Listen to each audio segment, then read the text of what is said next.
មួយសូនសងលៀងក្លាំងដីផងកំពុងបានខ្មៅខ្ញុំលូនកាត់វិយោលនកាត់ក្របត្រែងត្រង់ប្រតងដងវីកូនរាំងខ្មាំងរៀប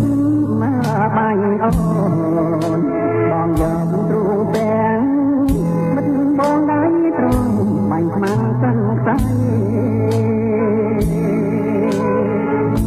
អូននឹងហត់ក្រំប្រាប់ឲ្យបងបានមិនកំឡាញ់ធ្លាប់មានជួយដែរ